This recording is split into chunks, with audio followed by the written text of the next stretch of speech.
Okay, I think we're going to go ahead and get started. So, again, good morning, everyone. Thank you so much for joining. As you can see today, we're going to be doing a little bit of a different webinar. Normally, we're presenting with tech partners, or we're just going through the feature set of our device, and it's a little bit formal. But since it's summer, well, summer's coming to an end now, but it's a Friday in August. It's nice weather for me. I hope it is for you. So, we wanted to have a little bit of fun today. So, Jamie is a big fan of the TV show The Great British Bake Off, so we're doing our own version of that. And I'm not sure if you have seen it before or not, but spoiler alert, they bake cakes and they judge the cakes, and then the person who wins gets a prize at the end. So we're going to be doing a similar thing here with environmental sensors.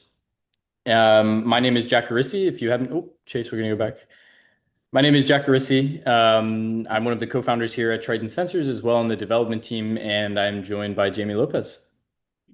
Hi everyone. Please confirm in the chat and back me up that you all have seen at least an episode of The Great British Bake Off because This was she's a little bit of a not a dispute of Jamie and I, but I was saying to her, I was like, I've never seen it. Okay, here we go. I see two no's and only one yes.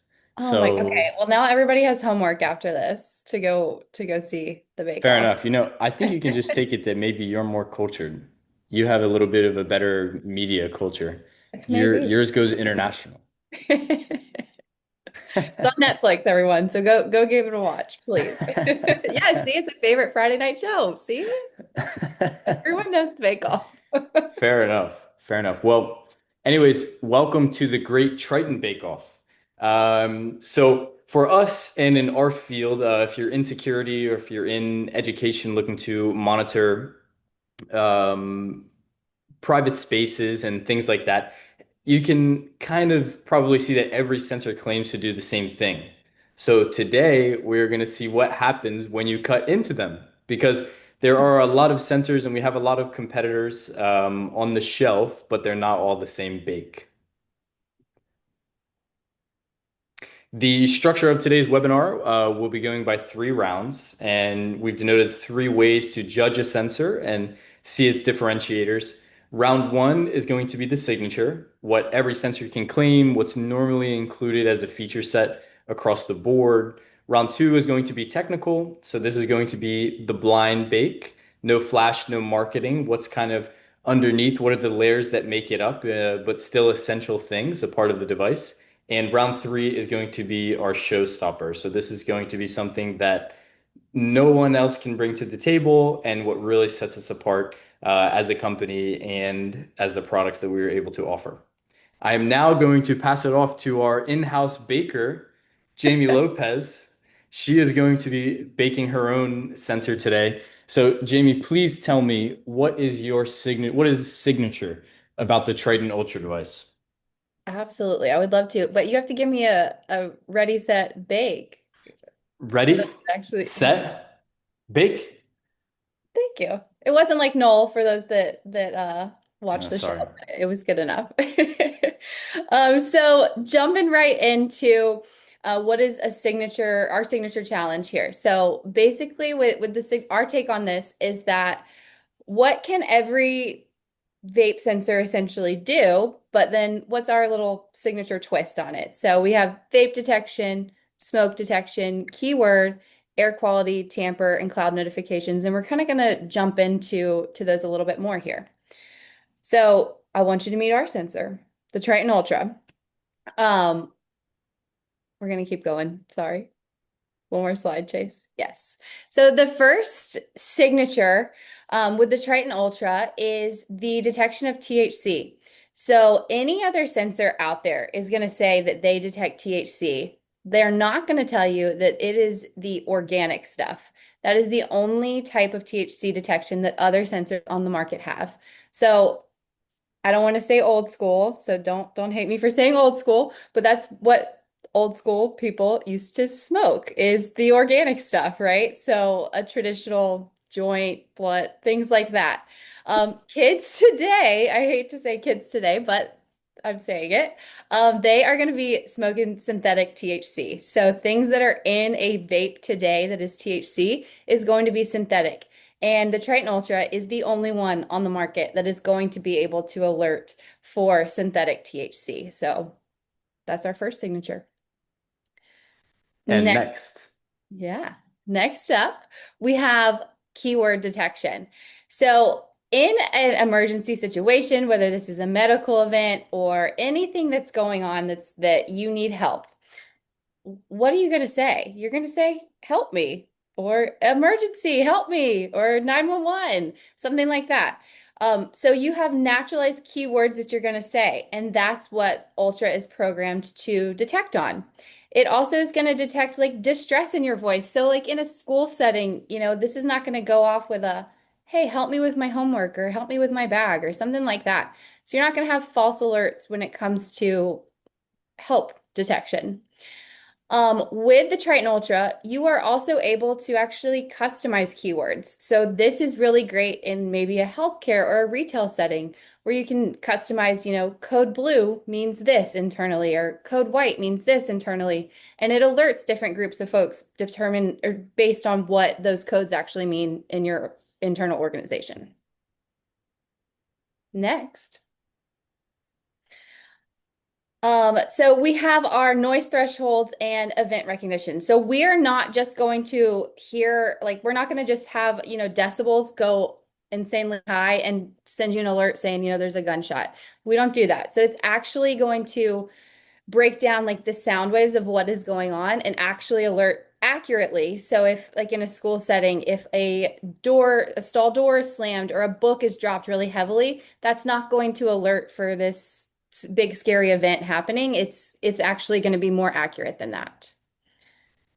So that's our signature bake. Next up. Okay, moving on to the technical challenge. I was gonna say I'm gonna pass the host hat off to you. Yes, thank you. So ready, set, bake. Okay. So three questions, and again, so this is the technical challenge. So not as flashy, not great marketing material always, but it is essential things that are a part of the device itself as well as the solution that we're providing. So three questions that we're always going to get. If you're an end user, you're going to be asking these. If you are an integrator or a reseller, these are questions that you're going to be receiving. Is one, is our data safe from a cybersecurity policy, right? Is it stored correctly? Is it encrypted? Number two, will this work in our building? Do we already have the infrastructure for it? Do we already have the cables set up? Kind of what's the retrofitting fitting process going to look like? And number three, will it talk to what we already own? So kind of back on the software thing is that's great. We have another device, but there can be kind of a fatigue, I think, in this day and age of having too many screens or having too many things to take control of. So what can you do now that we're going to have a new device on our premise in our facility to make sure that it's a seamless integration to what we already have? So, first up, cybersecurity, everyone's favorite and most interesting. We're going to talk about our certifications. So, we are proud to say that we are SOC 2 Type 2 certified. This is a long process, a little bit grueling, but it makes sure that you have all of your ducks in a row and that we're not leaving any gaps or any vulnerabilities for our customers, which is obviously the most essential thing here. So, for those of you who aren't aware of what a SOC 2 certification is that it's an audit of security controls and specifically their cybersecurity controls against the trust services criteria. And type 2 means that the controls were not just designed correctly, is that they were tested and proven within Triton sensors to operate effectively over time. So our audit period was from September 15th to December 15th of last year in 2025. Thank you to Advantage Partners. I'm not sure if any of you have joined today, but they were the auditors. And the opinion that we received from it was unqualified, which when I first heard that, I was like, that doesn't seem too good. But actually in the audit world, that means great. Actually, there was zero testing exceptions. We did not have any vulnerabilities during the audit period. We have continuous monitoring. We passed everything, so that was very good. We also have our next audit period coming up in a couple of weeks here, so we are excited to work with Advantage Partners again on that. Jack, are there other sensors out there that are not SOC 2 Type 2 compliant? Yes, there are. There are other ones. So this is definitely not a part of the signature Mhm. challenge. This is not going to be across the board. So I would definitely like to highlight that this is going to be because again, it's not the most marketable thing. It's not the sexiest thing to work on. This isn't something that you see day in and day out. The end user is going to see, but it's essential to the product Yeah, in case of any cybersecurity events. absolutely. Okay, now number two, how is this actually going to be installed in my facility or in my building? So Triton Ultra, we can support daisy chaining with up to 5 devices. What this means is less cabling, less labor, and fewer switch ports that you have to plug into.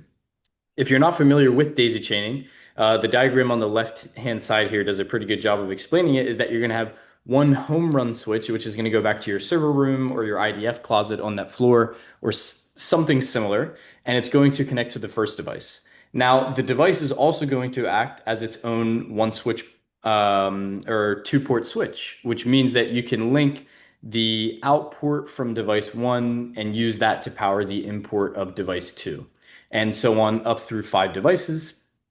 And this is really essential because it helps with retrofitting. You can see how they don't all have to be Triton Ultra devices. It could be a camera in a nearby restroom or in a nearby hallway where you can run the home run cable to the device instead and then run the next cable to the camera. So it can cut down on cabling costs, cut down on installation time, and really it's very helpful. It's very good for retrofitting, especially. And traditionally, it's going to be separate runs where you have to run a cable to each and every one. So you can see how this can cut down your cabling and your labor time, in theory by 5x, which is essential. And lastly, how does it fit into the systems that we already have? So we at Triton Sensors are proud to say that we are fully integrated. You can integrate Ultra with your existing camera systems, your video management systems, Slack, Google Chat, things like this to get notifications. And really the benefit of this is, as I was speaking to earlier, is that you don't have to now think about Triton as an extra headache, something that's going to be on top of all of the things that you're already monitoring. If I'm already monitoring all of these cameras, all of these notifications from my video management system, I don't want to have to go back and forth between 2 dashboards. Well, the good thing about that is that thanks to our technical partners and thanks to our development team is that we can have it populate in that system so you're not being overwhelmed as an operator. We are fully open, and again, I would like to highlight that because of some of the other environmental sensors out there, they may be a part of a larger ecosystem. So they may be a part of a camera manufacturer where they have an integration that works really, really well with their camera specifically, but maybe not across the field. So that's just something I always like to highlight is that we keep it open, an open integration style. So in my bake, I should have watched an episode. I don't know how they end the segment. I'm not going to lie. But in my technical bake, we've covered data security, deployment, and integration So technically, I would say that this is number one. I give this one number one out of all the sensors. for sure. So now we can move on. Non-bias, non-bias. And on to round three. Now I want to see the showstopper. What differentiates this cake from everything else? Absolutely. Ready, set, bake. All right. So first up is cell phone detection. Now, this has become, I feel like, such a buzzword in the education specifically community. Um, you know, like state legislators are passing laws that is like no cell phones at schools. Well, they're not really giving tools on how to do that. So it's really, it falls on the districts or the individual schools to kind of figure out how they are going to implement these laws. So a lot of that is going to turn into maybe like yonder pouches, or like I used to be a teacher and we used to have like the shoe patches on the door where kids would put their phones in there, and that's what was like attendance for the day. But that becomes an issue because what if kids turn in, like a burner phone? Kids are smart. They are addicted to these phones. So they do what they can to get, to keep their phone on them. I used to say when kids would ask me to go to the bathroom, I would say, absolutely, but leave your phone on my desk. And 9 times out of 10, they didn't have to go to the bathroom anymore. It was super shocking. So essentially, what we can do with this device or our cake is detect cell phones. So if a student were to, take a phone into the bathroom and kind of hang out in there searching on their phone, scrolling TikTok, whatever it is that they're doing, we are able to detect the Bluetooth signal that is in the cell phone. So even if it's on airplane mode, even if Bluetooth is turned off, it's going to emit enough of a signal for the detector to pick it up and then alert administrators or whoever that there is a phone in the bathroom.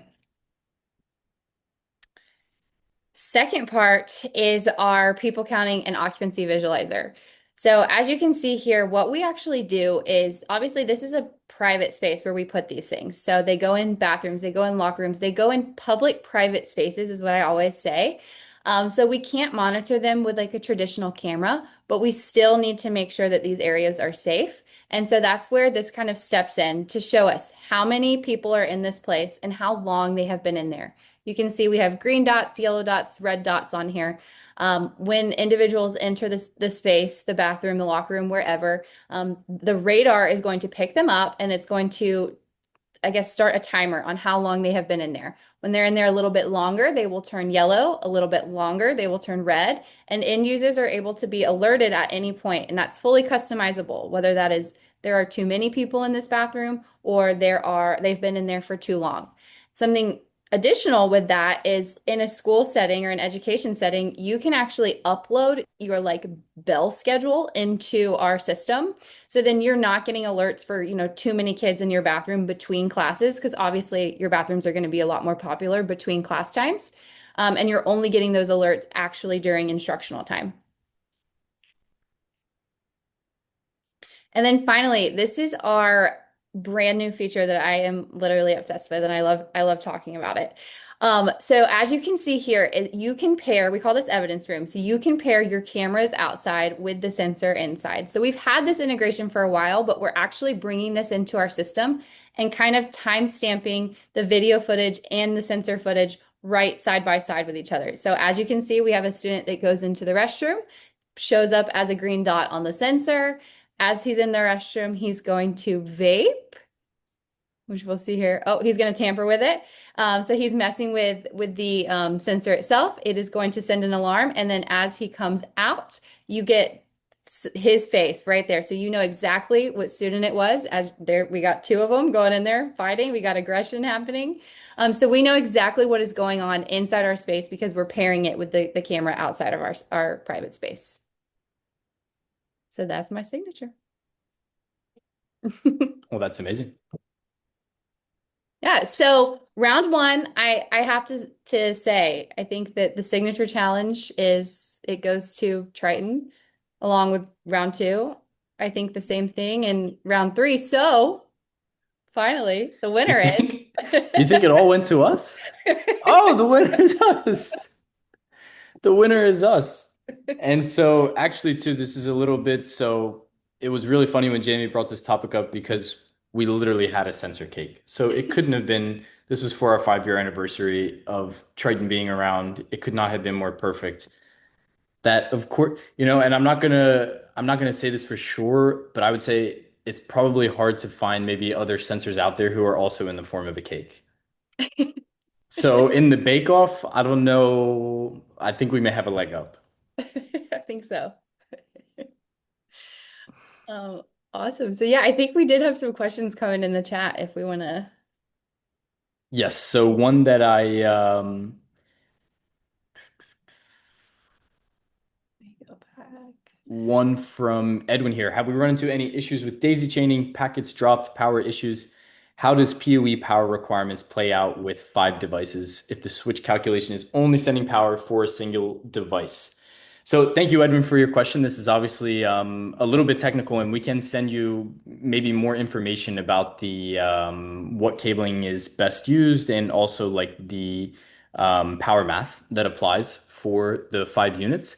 But definitely, you can run into issues with this. It doesn't happen every time, but you need to ensure that it's going to be sending PoE plus or PoE plus plus through that port.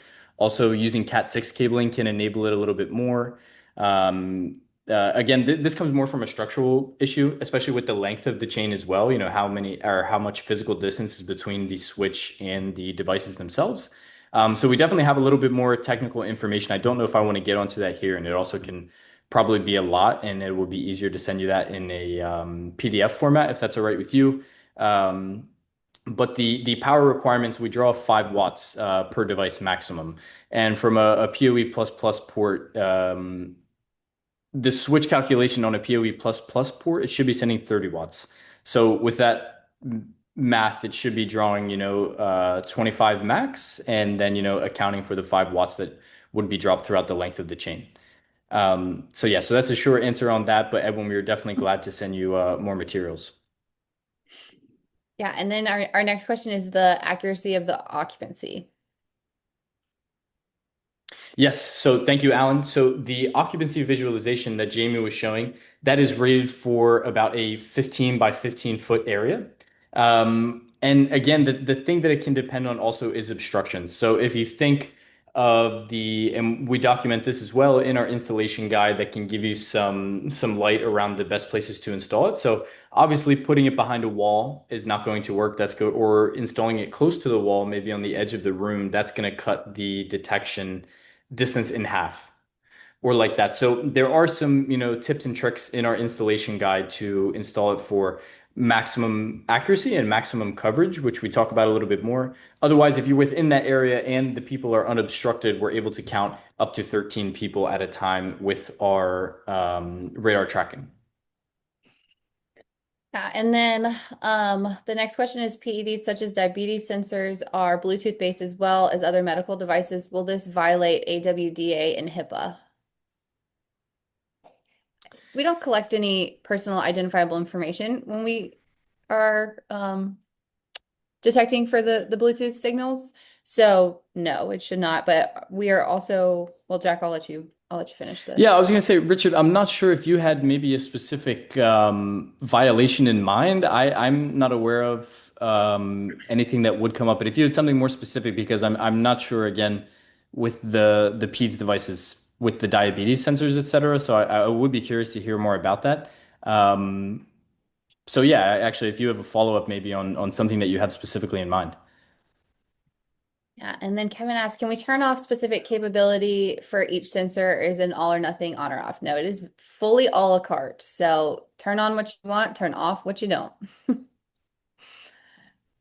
And then for cell phone detection via Bluetooth, have you seen false positives from other Bluetooth devices like earbuds? So yeah, thank you. Thank you for that question, Morgan. Actually, using the Bluetooth detection, we are able to filter out everything that is not a cell phone. So luckily, or actually, I was going to give away some proprietary information. I don't want to do that. So no, we are able to filter out other Bluetooth devices that are not cell phones. I will Yeah, leave it at that. yeah. Cell phones produce unique Bluetooth signals. Yeah. Yes. Oh gosh. I have to do a meter calculation in my brain. I'm sorry, Jeff. All right, I'm gonna jump while you help Jeff out there. I'm gonna jump to um, Antonio, if there are 2 people inside the bathroom stalls, does the system detect that? Yes, so it will. I'm not sure if your question is about if there's 2 people in the same stall or if they're in separate stalls.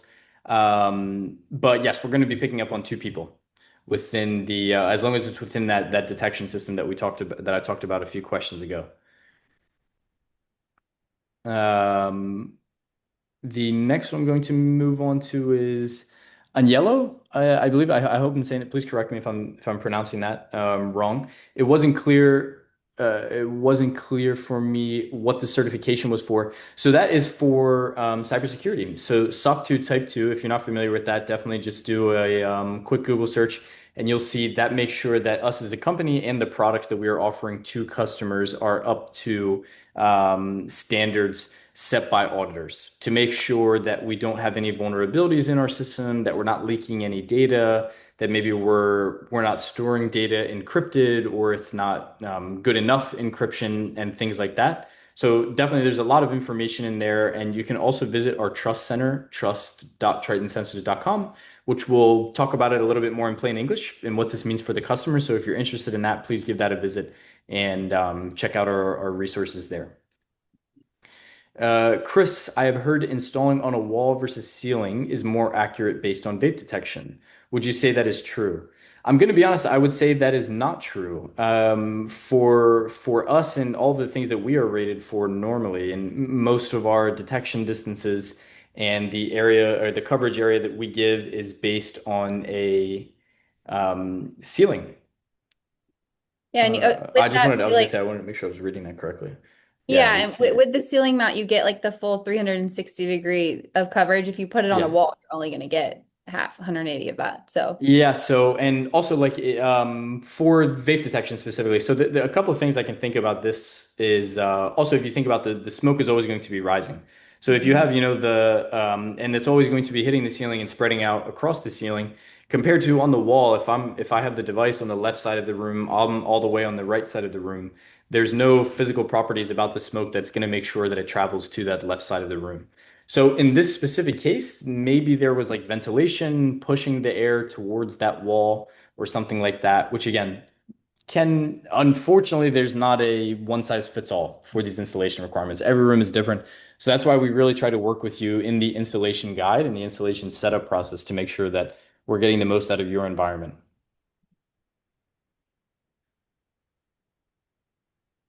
And Richard, not media, but allowing cell phone individuals to be excluded from detection. I think that's a follow-up from his HIPAA question.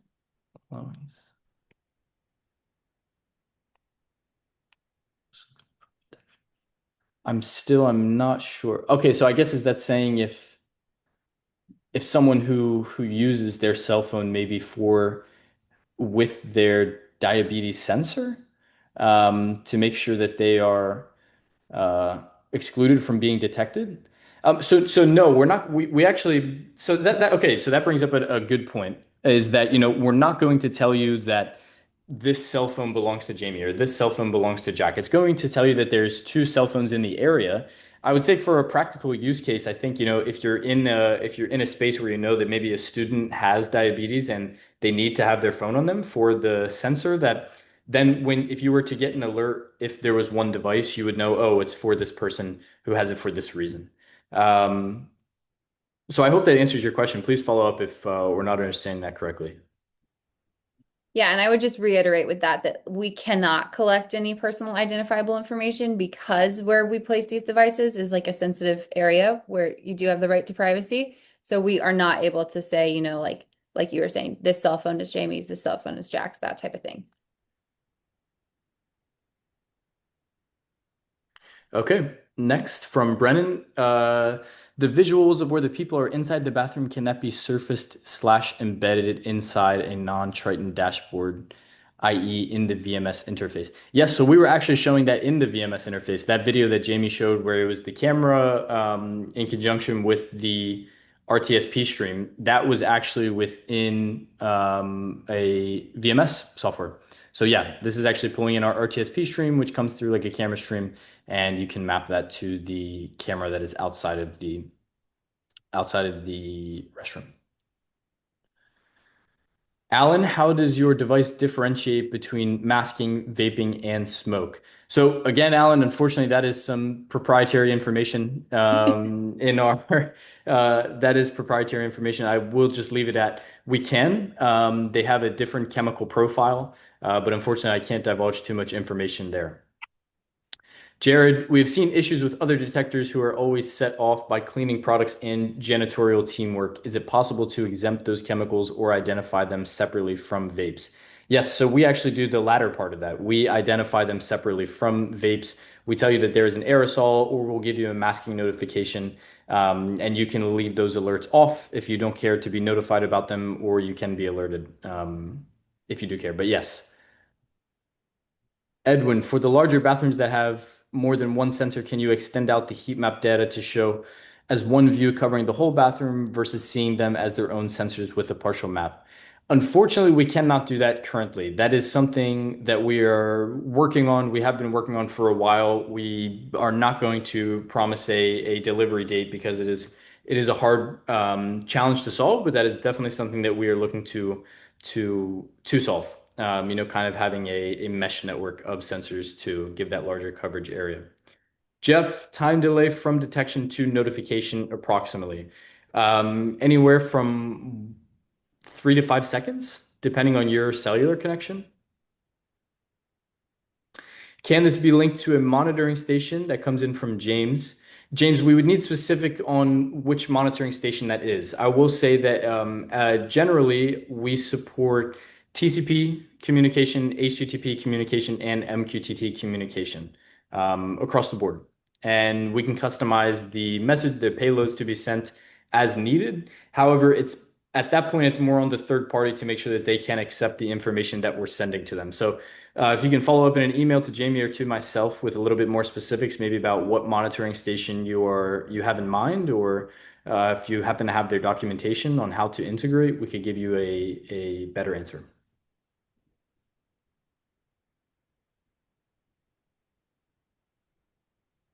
Alan, how many stalls require one sensor?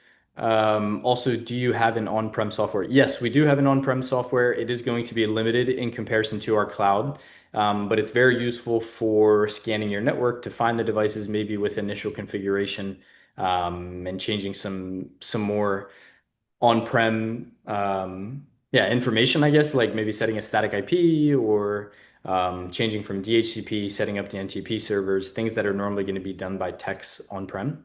And how many stalls require one sensor? That is going to depend on the size of the stall. I would say in how many stalls require, again, sorry, I think I actually may be misreading that. I think you may be saying how many stalls in a restroom require a sensor. Um, Again, Yeah, yeah, that depends it on the, depends. yeah, Yeah. that depends. Again, if you have more specific information or pictures that you can follow up with, we could give you a more clear answer. And it depends on what the main use case is, right? Because our like range is different for each feature. Right.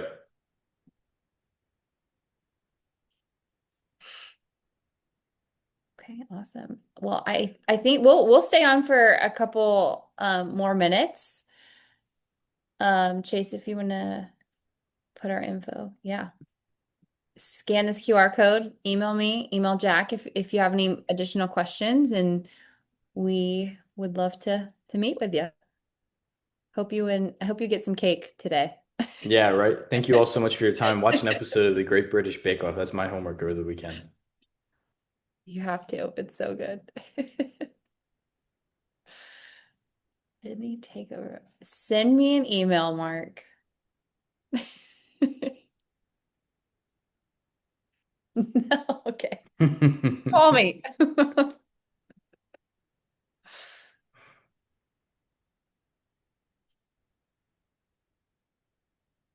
Thank you.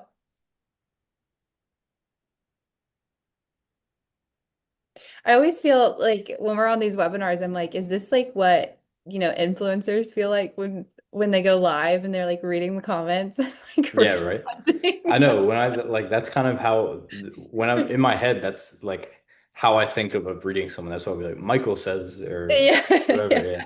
yeah. That's so Our 30 funny. minutes of influencer fame. Oh my goodness. Only censored new shirt. Oh, we should do a bake-off shirt. That would be fun. That would be cool. Mark, I think you're going to be pleasantly surprised maybe with Squircle Man coming in September. Jeff, you could go ahead and reach out to me. My J Lopez at TritonSensors.com. Possibly get the video clip for the VMS integration. Yeah, it's what it does, right? It flags it. In the cloud, you can Oh, click I thought maybe he was asking about the specific video clip that we have. Oh, yeah, absolutely. Bjarni, do you want the one that we showed, or is that a question about if you can bookmark the footage? The one Yeah, we should. okay, yeah, we can send that to you. Okay, perfect. Chase will send the slides after. All right, everybody, thank you so much. Enjoy your Friday, enjoy your weekend, and we will see you on the next one.